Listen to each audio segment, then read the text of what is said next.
तो इस क्वेश्चन को कैसे करेंगे हम लोग, पहले इसके लिए एक रफ यहाँ पे बनाते हैं कैसा होगा इसका diagram.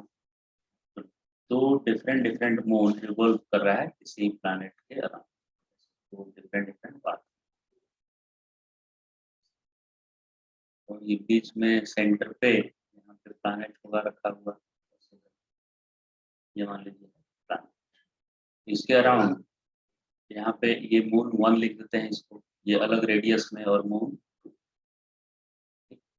Planet of mass m, इसका मास जो सेंटर पे है उसका मास m है, has two identical moons each of mass small m, दोनों का मास m, यानी यहाँ पे हम लिख सकते हैं m1 equal to m2 equal to m, दोनों का मास है सेम।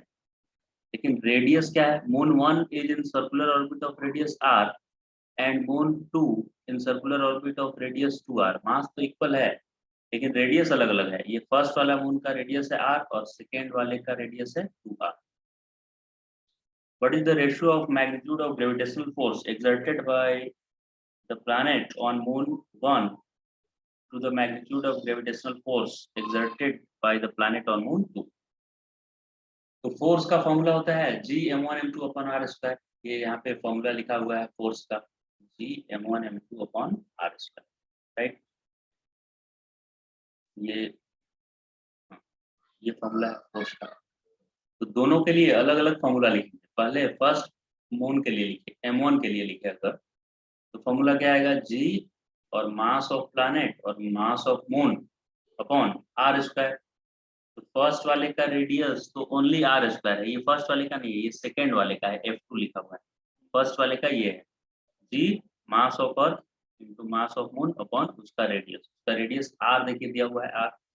फिर सेकेंड के लिए f2, सेकेंड मून पे जो फोर्स लगेगा उसे f2 लिखा गया है। तो G और मास ऑफ प्लैनेट और मास तो सेम, क्वेश्चन में बोला है कि both moon had same mass m, तो दूसरे मून के लिए भी m ही मास लिखे, लेकिन उसका डिस्टेंस क्या है, डबल, तो 2r का स्क्वायर करेंगे तो ये 4r स्क्वायर आ जाएगा, तो 4r स्क्वायर। अब दोनों का रेशियो निकालना है, तो डिवाइड कर दिए f1 by f2। f1 is force exerted by the planet on moon 1 and f2 force exerted by planet on moon 2। तो इसमें से देखिए r स्क्वायर कैंसिल होगा, g भी कैंसिल होगा, कैपिटल M स्मॉल m सब कैंसिल होकर, और ये 4 चला जाएगा न्यूमरेटर में, तो 4/1 आया, यानी f1:f2 4:1 आया, ऐसे आया f1/f2 इक्वल टू 4/1। यानी कि कौन से प्लैनेट पे ज्यादा फोर्स लग रहा है, तो f1 पे जो है ना वो 4 टाइम्स लग रहा है f2 पे, ऐसे भी कंपेयर कर सकते हैं।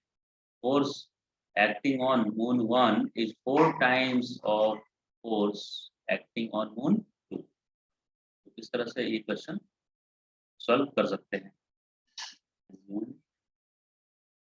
Kepler's law of planetary motion. Kepler ने टोटल 3 लॉज बनाए हैं प्लैनेटरी मोशन के लिए, ऑब्जर्व करके इन्होंने बताया। तो फर्स्ट इन्होंने ये बताया, फर्स्ट लॉ में इनका ये है कि each planet in the solar system moves in an elliptical path, elliptical orbit।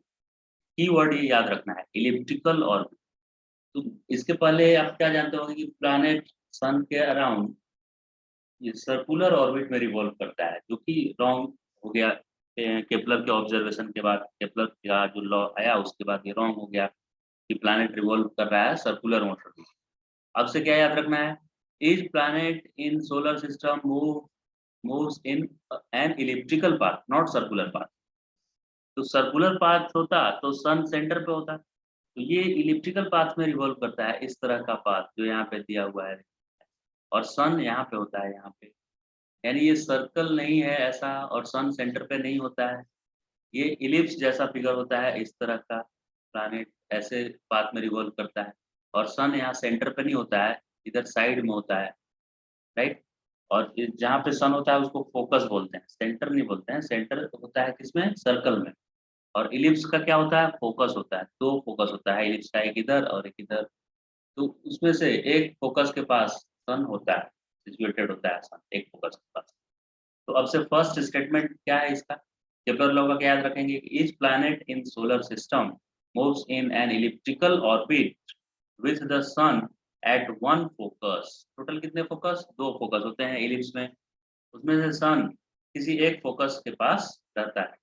अब इलिप्स एक यहाँ पे देखिए हम बनाकर और उसमें दिखाते हैं कैसे, जैसे ये ऐसे बना देंगे तो सर्कल होगा, ये ऐसे होता है एक्सटेंडेड।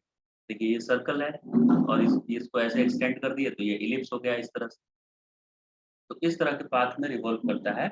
और अब इस इलिप्स में ये जो लाइन ड्रॉ कर रहे हैं हम, इसको मेजर एक्सिस बोलते हैं, मेजर एक्सिस। और इसके परपेंडिकुलर लाइन को, यानी इस वाले लाइन को माइनर एक्सिस बोलते हैं, क्योंकि इसका लेंथ कम है। सर्कल में ये तो बराबर होता था, दोनों लेंथ क्या होता था, सेंटर से पास करने वाला सारा लाइन डायमीटर होता था और वो इक्वल होता था। लेकिन ये माइनर एक्सिस है और ये मेजर एक्सिस है, माइनर मेजर एक्सिस हो गया। अब फोकस कहाँ पे रहता है? फोकस एक यहाँ पे रहता है एफ, और एक यहाँ पे रहता है एफ।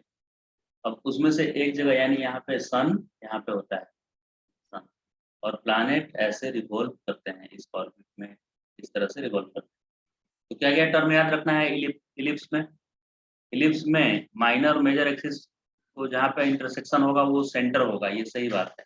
लेकिन सन सेंटर पे नहीं होता है, सन होता है फोकस पे, तो यहाँ फोकस पे सन है। और प्लैनेट सर्कुलर ऑर्बिट में नहीं रिवॉल्व करके इलिप्टिकल ऑर्बिट में रिवॉल्व करते हैं। तो this is first statement of Kepler's law, right. अब केपलर लॉ का फर्स्ट स्टेटमेंट क्लियर हो गया। अब सेकेंड लॉ क्या बनाया है केपलर ने, ये देखेंगे हम लोग। तो जैसे न्यूटन का 3 लॉ आप याद कर लिए हैं, Newton first law, second law, third law, ऐसे ही केपलर का भी 3 है। तो फर्स्ट केपलर का हो गया। अब सेकेंड देखिए क्या बताया ये। सेकेंड स्टेटमेंट में केपलर का स्टेटमेंट है, the line joining the planet and sun. ठीक है, सन यहाँ पे है, सन यहाँ पे रहता है एस, और प्लैनेट कहीं पे यहाँ पे है पी। तो प्लैनेट से सन को लाइन ज्वाइन करते हैं, ठीक है, ऐसे ज्वाइन कर दिए हैं। चाहे यहाँ भी ज्वाइन कर दीजिए एक और पोजीशन। मान लीजिए पहले यहाँ पे प्लैनेट था पी, इसका पोजीशन 1 था ये, फिर प्लैनेट यहाँ पे आ गया पोजीशन 2। और इसमें कितना टाइम लगा इसको यहाँ से आने में, उस टाइम को मैं लिखा टी टाइम मान लीजिए उसको लगा। तो the line joining the planet and sun sweeps out equal area in equal interval of time.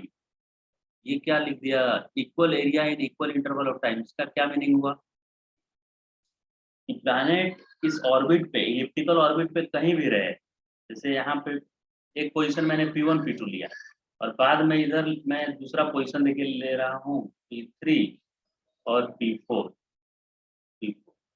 तो जब P1 P2 था ना, उस समय विंटर सीजन होगा, क्योंकि सन से ज़्यादा डिस्टेंस पे, अभी अर्थ के लिए बात करें तो ज़्यादा डिस्टेंस पे है, तो यहाँ ठंड होगी यहाँ पे। और जब अ, ये क्लोज आ जाएगा सन के, देखिए यहाँ पे पास में है, तो पास में क्या होगा, समर डे यहाँ पे आता है, गर्मी ज़्यादा पड़ती है, ज़्यादा पास में है प्लानिट। तो यहाँ भी उसको सेम टाइम अगर आप देंगे, सेम टाइम मतलब ये टी टी इक्वल टू मान लेते हैं कुछ, यहाँ पे हम दे दिए 30 मिनट, 30 मिनट टाइम इसको दिए प्लानिट। तो यहाँ भी 30 मिनट चांस देंगे ना इसको, 30 मिनट प्लानिट को देखेंगे, तो ये 30 मिनट में यहाँ पे ये ज़्यादा डिस्टेंस ट्रेवल करता है। मतलब इधर जो है ना फास्ट चलता है, फास्ट। जब सन के ज़्यादा पास होता है सन, तो उसकी स्पीड बढ़ जाती है। और जब सन से बहुत दूर होता है तो स्लो मूव करता है, इधर स्लो मूव करता है, स्लो, और इधर फास्ट मूव करता है। ये कांस्टेंट स्पीड से नहीं रिवॉल्व करता है प्लैनेट के, प्लैनेट सन के अराउंड कांस्टेंट स्पीड से रिवॉल्व नहीं करता है।